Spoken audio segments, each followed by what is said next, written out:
Hello friends, today's topic is living in my car. Let's rant. I shared yesterday that I have moved into my Subaru because I refuse to sign another lease and give tens of thousands of dollars to millionaire property management companies that I hate. Fuck capitalism. So here are some answers to questions that you guys had about how I'm doing this. Question was, where do I shower? I know a lot of people get gym memberships. I haven't done that yet because I haven't needed to do that. I'm in a little bit of a special situation where my family lives pretty close by where I'm at. They're like 40 minutes away and they live on a boat now.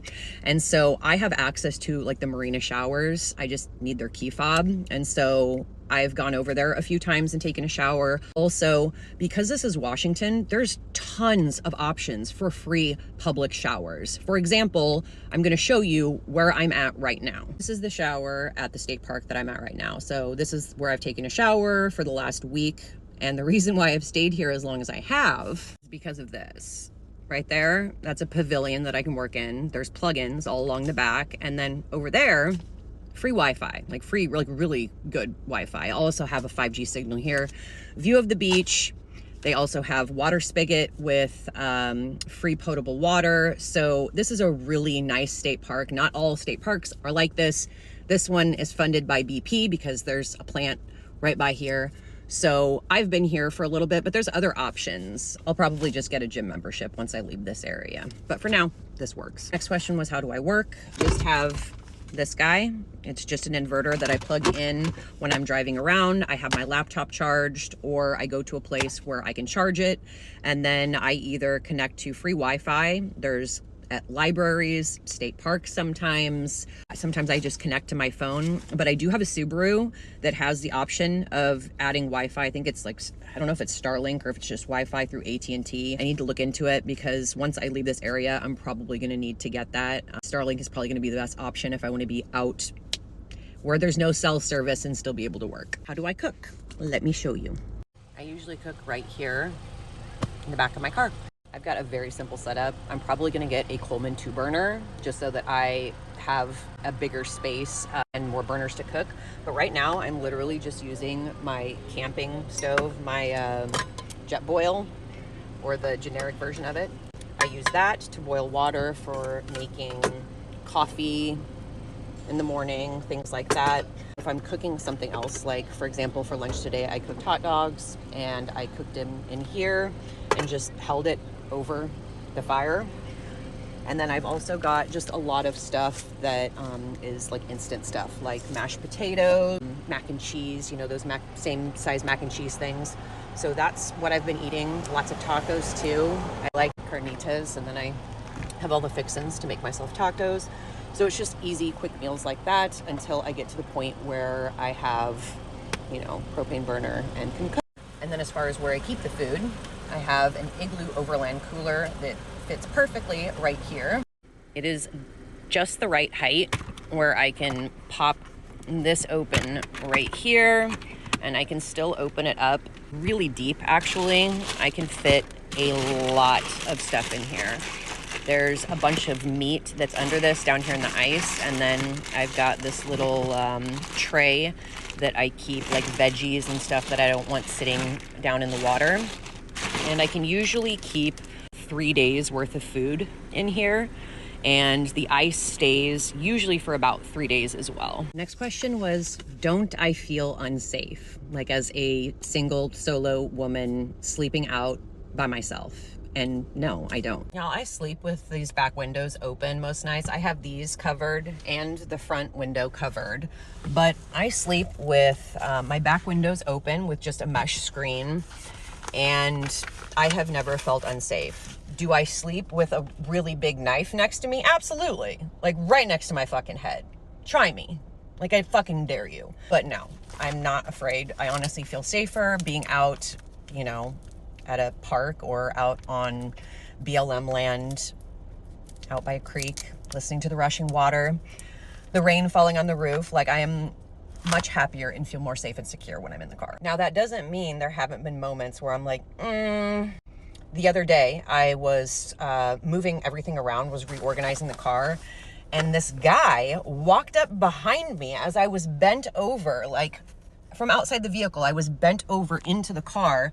he walks up right behind me and he goes, "Excuse me, ma'am, did you lose your phone?" And it like startled me to the point I like turned around and was like, "What the fuck? What are you like? Why are you that close to me?" And I'm like, "No, I'm just reorganizing." He's like, "Oh, I was going to let you know, like, if you give me your number, like I can call it and help you find it." Like, no, dude, I'm not giving you my number. Goodbye. Like, there have been moments like that where it's just like men being like weird and uncomfortable in that way. There were a couple times where I was, there's once or twice I slept at a truck stop, Pilot, and the truckers, there were a couple of them that had made some weird comments to me and were giving me that look like just, you can tell when somebody's fucking watching you in that like you're a meal to them kind of way. It was a little uncomfortable, but it's fine. I just left and went slept somewhere else. Next question is, why don't I just get a van or a trailer? And the reason for that is because, number one, far more expensive. To insure it is more expensive. The gas is more expensive. This thing gets great gas mileage. It's small. I can take it off-roading because it's all-wheel drive. I can fit into small spaces that bigger vehicles cannot whenever I'm, out on BLM land. And also, it's more difficult to stealth camp. Like, if I want to sleep in a city and just put all my window coverings up, nobody knows that I'm in here. Nobody's going to think that somebody is living in this vehicle. But if you have a huge rig, a big van, you're more likely to be questioned and it's more difficult to find parking. And there's just a million reasons. So for right now, this is good. He asked, what do I do for mail? I already had a mailbox near where my parents live. That was where I was getting mail to because I was kind of bouncing around and was at a couple different places and wasn't sure where I was going to land. So I already have a mailbox there. Like, that's where all of my mail is sent to anyways. So yes, I still get mail there and have no problem. I just go by, once every week, sometimes every 2 weeks, if I don't have anything being shipped there. So that's that. Then, of course, I was asked multiple times, where do I sleep? I have no problem sleeping in a Walmart parking lot if I need to, or sleeping in a Pilot or whatever, but I really prefer to be out like in the middle of nowhere. Yes, during the week, whenever I need to have cell service, at least until I get Starlink, I have to be in a more populated area, but luckily, there are apps like iOverlander where people will post great locations where you can camp overnight for free. It has really helped me out whenever I'm in like a new area that I'm not super familiar with. I have actually found this location because of iOverlander. So if you are somebody that's living in a vehicle or, wanting to find great camping spots or even places to take a shower, to find Wi-Fi, all of that is marked on those maps. And it's been really helpful as I'm transitioning from living in a home to living in my car. What am I going to do come winter? So Washington, Pacific Northwest in general, really doesn't get that cold. It's only about a month and a half where it gets down to like near freezing. But generally speaking, it stays between 50 and 70 degrees the majority of the year. There's a possibility I will go down to California for a couple of months and spend some time with friends that are down there during the coldest of months here.